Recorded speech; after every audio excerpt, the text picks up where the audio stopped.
gue Lanang Yudhistira dalam acara hororisme di channel gue Lanang Yudhistira.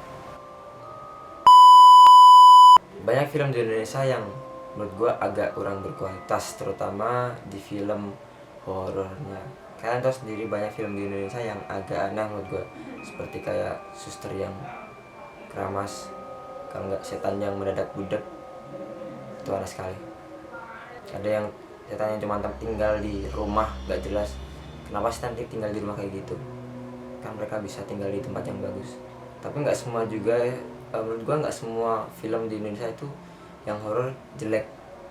Masih banyak juga yang bagus, dan kita akan membahas 6 film horor yang menurut gua the best all of time. Menurut gua, versi gua sendiri.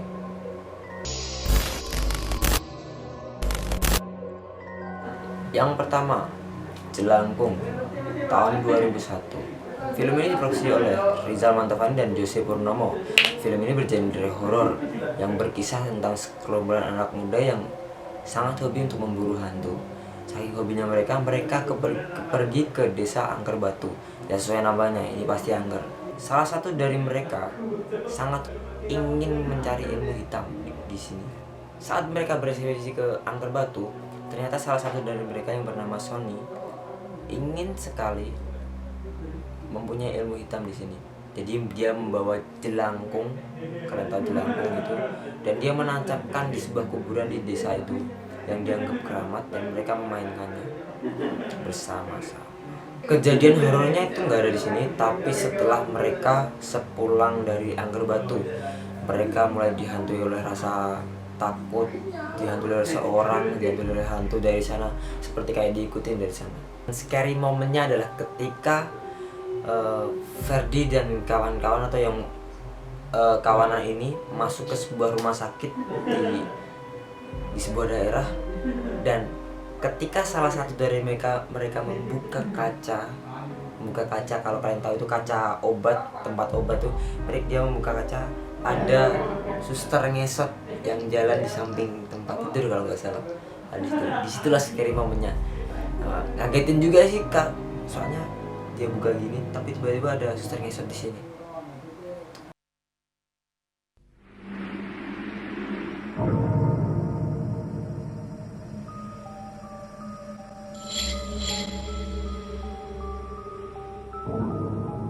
Lu ke Angker Batu itu sama juga gali kuburan sendiri. Si manis jembatan Ancol udah dikasih. Pamali tahu Pamali. Suster, suster apaan sih, Sir? Suster ngesot tuh, katanya nih suster jalannya nggak pakai kaki jadi kayak ngesot gitu. Jelangkung, di sini ada pesta kecil-kecilan. Datang nggak disambut, pulang nggak diantar. Wah ini punya banget. Jaga lalu main jelangkung.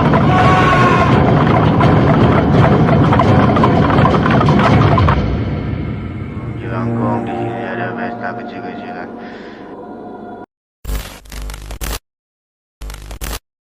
Yang nomor 2 ini adalah film Kuntilanak. Film ini dirilis tahun 2006 yang disutradarai oleh Rizal Mantovani.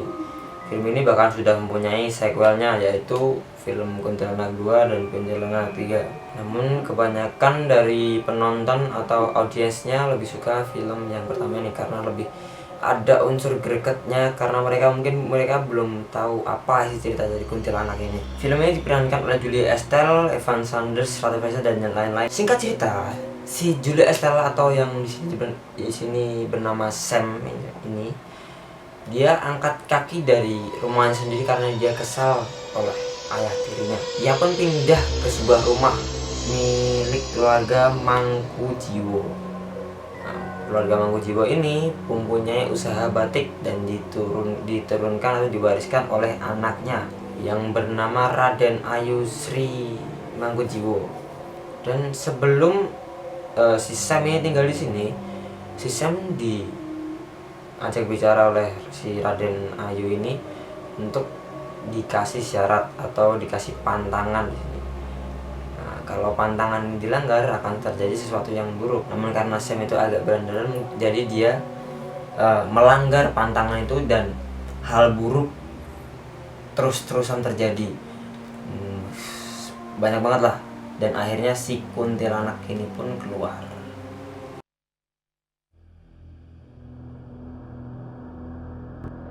Sam, kamu mimpi yang sama lagi ya? Sam, aku nggak tahu harus gimana lagi. Emangnya mau nyari rumah siapa, Neng? Yang rumah kos itu, Bang. Sekiranya Neng lewat pohon gede itu, numpang-numpang gitu loh, Neng.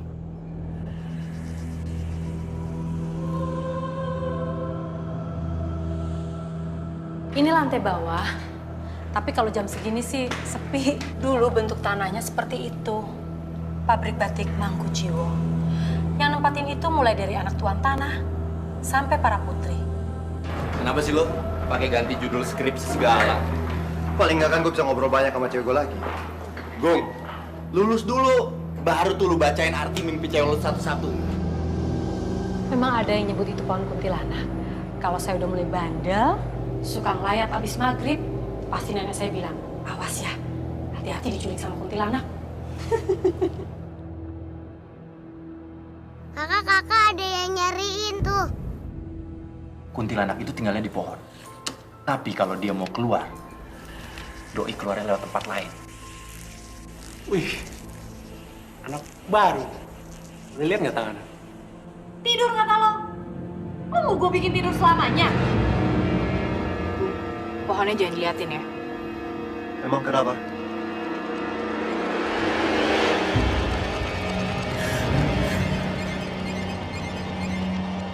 Mau sampai kapan kamu begini ke aku, Sam?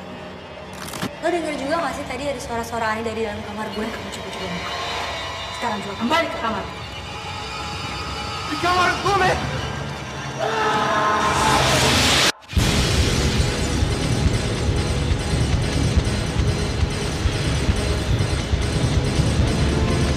Akhir-akhir ini kamu semakin menjauh dari aku. Apa gunanya kamu maafin aku? Sam, ngapain lo masih di sini? Tinggalin aku sendiri.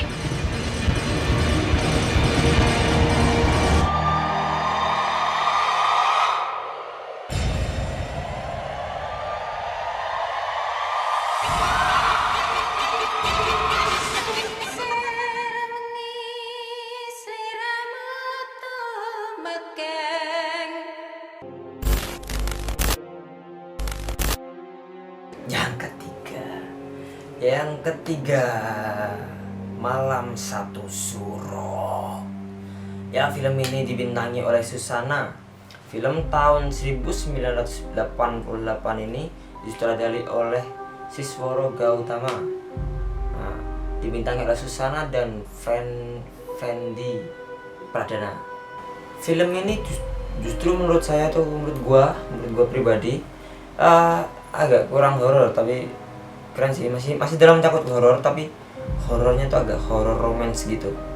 Jadi nggak menjadikan sosok hantu ini sebagai sosok yang bengis, jahat, atau yang meneror seseorang, tapi sebagai sosok yang dicintai. Film ini dimulai oleh seseorang wanita, seorang hantu yang gentayangan menjadi seorang sundel bolong, dan dia balas dendam ke orang yang membunuh dia. Dan suatu hari juga ada seorang dukun yang datang ke situ dan dia ingin menjadikan sundel bolong ini sebagai anaknya, daripada sundel bolong ini terus-terusan menteror warga. Caranya dia menjadikan sundel bolong ini menjadi anaknya dengan cara dia menancapkan paku keramat yang mungkin seginian, tapi kecilnya segini. Dia menancapkan tepat di ubun-ubunnya sini, di palu, tancepin. Dan setelah tancepin, dia membaca mantra agar si sundel bolong ini kembali menjadi manusia. Dan setelah menjadi manusia, sundel bolong ini pun tinggal bersama bapak atau si dukunnya itu. Suatu hari ada dua orang pemuda, si Bardo dan temannya ini, mereka sedang berburu di hutan. Dan nggak sengaja mereka ketemu dengan si Suketi atau si yang dadinya sundel bolong ini.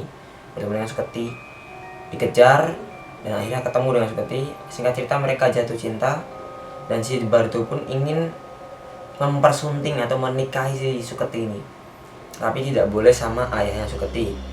Dengan berbagai cara si Bardo ini berusaha keras untuk meyakinkan si ayah Suketi, dan akhirnya ayahnya pun setuju dengan syarat pernikahan diadakan di tempat tinggal si Suketi ini, di tengah hutan, di alas roban tengah hutan pada malam 1 Suro. Pada umumnya pernikahan yang agak mistis ya, pasti ada ritual-ritual kayak nari atau pemanggilan apa, dan saksinya cuman bapaknya Suketi ini. Setelah mereka menikah, mereka pindah ke kota dan mereka punya 2 anak, si Preti dan si Rio. Mereka berbahagia, mereka kaya. Ada juga sih mitosnya kalau kalian menikahi seorang sundel bolong, kalian akan sukses. Kalau nggak, kalian akan kaya, usaha kalian maju atau gimana, saya nggak tahu. Yang pasti kalian akan sukses atau kaya. Dan setelah si Bardo ini kaya dan bahagia, rekan kerjanya yang di kota ini nggak suka sama dia. Dia kayak licik. Dia pengen hartanya si Bardo. Jadi dia melakukan segala cara untuk menjatuhkan si Bardo ini, tapi dia nggak bisa. Dan akhirnya dia memanggil seorang dukun untuk membantunya. Dukun ini ternyata tahu bahwa si Suketi ini adalah dulunya seorang sundel bolong. Jadi si dukun ini meminta atau menyarankan si musuhnya si Bardo ini untuk mencabut paku dari kepala si Suketi, dan dilakukan oleh si musuhnya Bardo ini. Dan Suketi pun menjadi sundel bolong lagi dengan tayangan, meninggalkan suami dan anaknya. Si Bardo yang kebingungan dan kehilangan arah, nggak tahu mau kemana, nggak tahu mau cari kemana, dia mendatangi ayahnya Suketi atau si dukun yang tadi. Dia mencari tahu kemana Suketi dan kenapa Suketi menghilang. Dan di situ ayahnya Suketi bicara. Dia bercerita Suketi dulunya adalah seorang wanita muda yang bunuh diri karena diperkosa dan hamil. Arwahnya tidak tenang, jadi dia bangkit dari kuburnya dan dia membalas dendam kepada orang-orang yang telah memerkosanya dan buat dia bunuh diri.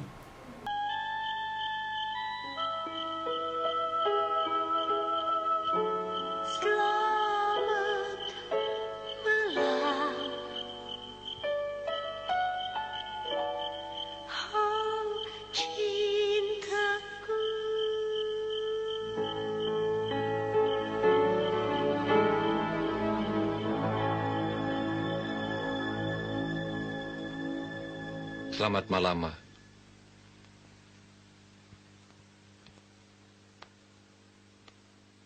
Kami sudah tahu siapa Mama.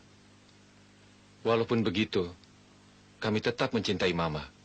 Iya, Ma. Theo sayang Mama. Kebahagiaan kita selesai sudah. Alam kita berbeda. Semoga damailah arwah Mama di alam sana.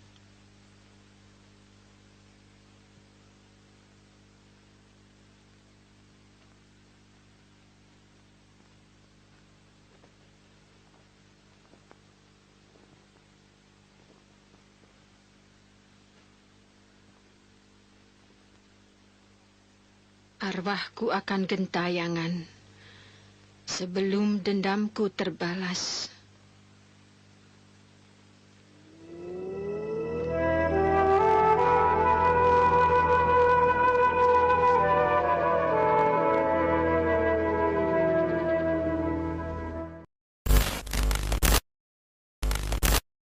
Keempat, Rumah Dara.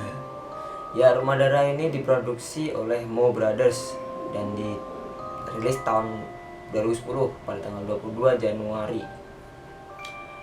Film ini berkisah pada sekelompok pemuda dan yang ingin mengantarkan temannya yang berpasangan untuk ke bandara yang akan ke Australia. Di tengah perjalanan mereka, saat mereka setelah makan, mobil mereka hampir menabrak seorang wanita. Dan karena salah satu dari mereka itu agak cabul, binal, mereka si temannya ini mengizinkan wanita itu untuk ikut dengan mereka untuk diantarkan pulang ke rumah, karena juga mungkin karena wanita dia kasihan, jadi diantarkan ke rumahnya. Dan setelah di rumah wanita yang diantarkan itu, mereka bertemu dengan ibunya, si ibu Dara ini sendiri.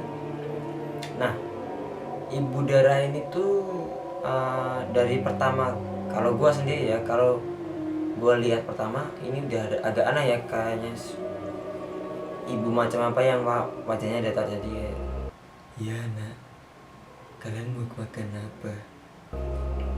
Nah, setelah mereka sampai ke rumahnya, mereka bertemu dengan ibu Dara dan kakaknya si perempuan yang diantarkan tadi. Mereka dijamu oleh makan malam dan mereka pun menerimanya. Dua di antara mereka tidak mau makan malam karena ingin istirahat saja. Yang pasangannya ingin istirahat saja dan diantarkan ke ruang atas, diantarkan ke kamar agar bisa beristirahat. Yang lainnya makan di situ. Makanan yang mereka makan itu ternyata tuh sudah dicampuri dengan obat tidur. Jadi mereka setelah makan tiba-tiba langsung pingsan. 3 di antara mereka langsung dibawa ke kayak ruang pemotongan. Yang 1 ditinggal di meja. Dan yang wanita yang diantarkan tadi, setelah pria yang tidur di meja makan itu bangun, wanita tadi itu berusaha untuk membunuh si laki-laki yang baru bangun tadi. Setelah berbagai cara dilakukan, akhirnya kakak si perempuan itu pun membantu. Jadi kakak si perempuan itu membantu untuk membunuh si anak laki-laki tadi. Setelah dibuat pingsan atau dibenturkan kepalanya, si anak laki-laki itu pingsan dan dibawa ke ruang pemotongan. Di situ 3 orang temannya yang disekap di situ tadi mulai bangun semua, dan si perempuan, salah satu teman yang perempuan itu, dia melihat dengan mata kepala sendiri, melihat teman yang tadi ada di meja makan sekarang ada di ruang pemotongan itu dan siap dipotong dengan gergaji mesin. Scary momennya menurut gue adalah saat si temannya ini yang tadi di meja makan ini dipotong dengan menggunakan gergaji mesin. Gila, gergaji mesin, suaranya jelas banget tuh, kayak gitu. Yang hebatnya lagi, film ini tuh telah menjuarai banyak festival-festival di seluruh dunia, festival film. Film ini ditayangkan pertama kali di Singapura dan mendapat tanggapan positif dari masyarakat. Film ini dirilis di Indonesia tahun 2010. Tapi ada tapinya nih. Di Malaysia nggak boleh ditayang karena menurut mereka film ini terlalu keji dan terlalu sadis untuk seukuran film horor. Hal menarik dari film ini adalah si ibu Daranya ini, dia sebenarnya penganut aliran sesat atau aliran setan. Dia telah hidup lebih dari 100 tahun kalau nggak saya lihat. Dia hidup lebih dari 100 tahun karena dia makan daging manusia. Jadi dia, semua orang yang dibunuhnya di rumahnya itu, dia makan organ dalamnya. Ada juga yang dijual juga. Kalau kalian lihat di film ini, ada sebuah mobil yang nomornya daging. Nah itu si orang yang ada di mobil itu ternyata membeli daging manusia dari ibu Dara ini. Temen gue kemana?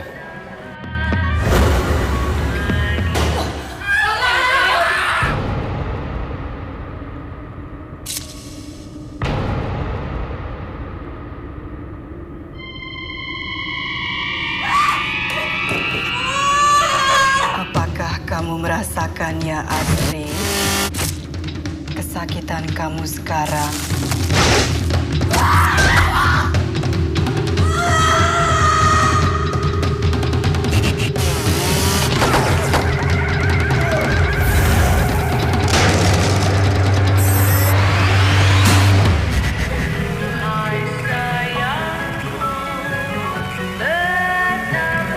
Takut, Astri?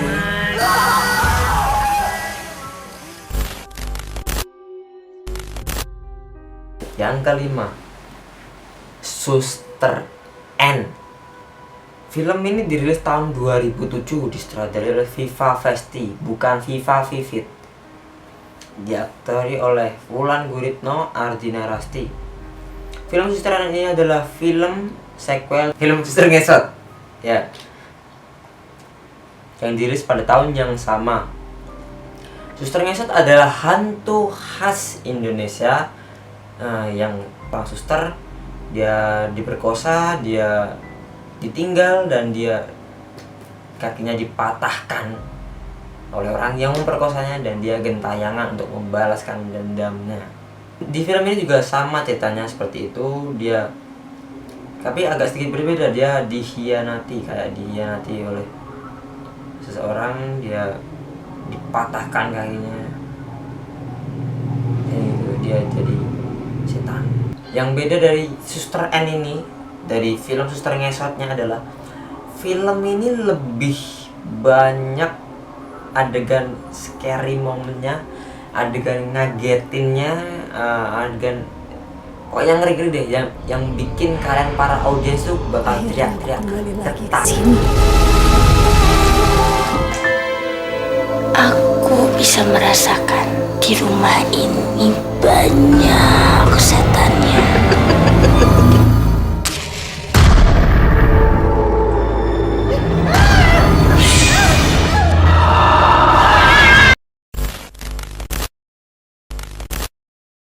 Yang keenam, pintu terlarang. Kenapa aku tempatin ini yang paling terakhir? Karena menurut gue film ini penuh banget sama misteri. Film Pintu Terlarang ini disutradari oleh Joko Anwar dan diperankan oleh Fahri Albar sama Marsha Timothy. Film ini bercerita tentang seorang pematung terkenal yang bernama Gambir yang diperankan oleh Fahri Albar, mempunyai istri bernama Marsha Timothy.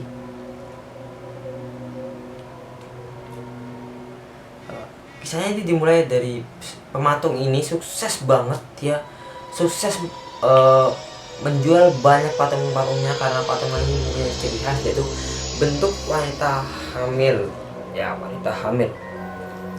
Tapi di balik patung-patung ini ada banyak banget diisi oleh janin. Jadi janin ini didapatkan oleh dia dari tukang aborsi, dari bidan yang tukang aborsi. Dia ambil janinnya, dia masukkan ke dalam patungnya di perutnya itu supaya patung ini serasa jadi lebih hidup. Dan dimana ada keanehan dalam sebuah proses, pasti ada juga keanehan lainnya yang bermunculan setelah proses ini terjadi. Setelah dia melakukan ritual-ritual kayak dia masukkan janinnya itu, dia terus-terusan dihantui oleh seorang hantu anak kecil, dibayang-bayangi oleh orang anak kecil yang terus-terusan meminta tolong padanya. Dan dia juga masih penasaran karena di basement rumahnya ini ada sebuah pintu merah dan ini tersembunyi. Dia aja baru tahu setelah dia coba buat bongkar-bongkar. Dan di pintu ini dia nggak tahu di balik pintu ini itu ada apa. Sang istri pun melarang dia buat masuk ke dalam pintunya ini. Gak tahu kenapa pintu ini nggak boleh dibuka sama sekali. Karena dia yang penasaran, dia mencoba untuk membuka pintu ini. Guys, kita harus akuin, itu emang jenius. Jenius nggak bakal bisa bikin dia dapat istri kayak Talida. Saya seperti laki-laki yang paling beruntung di dunia. Karena saya bisa kumpul sama orang tua, para sahabat saya, dan terutama istri saya yang paling sempurna. Jika seseorang yang paling kamu takuti melarang kamu untuk membuka sebuah pintu, jangan pernah buka pintu itu. Apa ini? Cuma sebuah ruangan. Ya emang lu kira setiap orang yang punya relationship nggak nyimpen rahasia? Istri punya rahasia, sahabat punya rahasia. Anda datang ke sini untuk mendapatkan jawaban.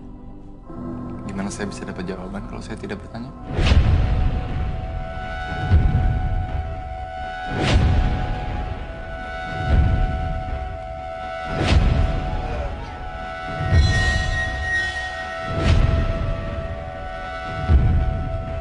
Anak kecil itu minta tolong sama gue.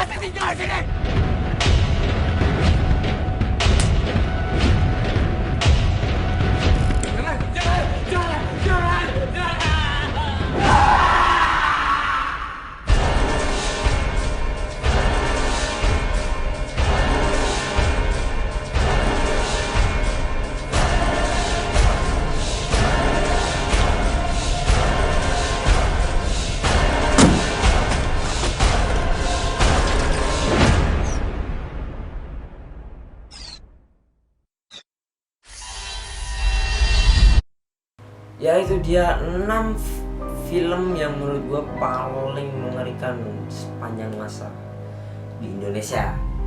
Nah, kalau kalian pikir ada film lain yang lebih mengerikan yang nggak gue tahu, tolong komen di bawah.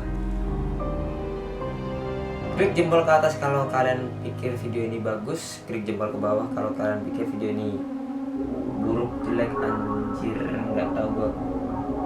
Pokoknya kalian pikir video ini hancur, klik jempol ke bawah. Kalau kalian suka video ini, kalian subscribe ke link channel gue supaya gue bisa bikin video-video yang lebih menarik lagi buat kalian tonton. Dukung terus YouTubers Indonesia, mantap.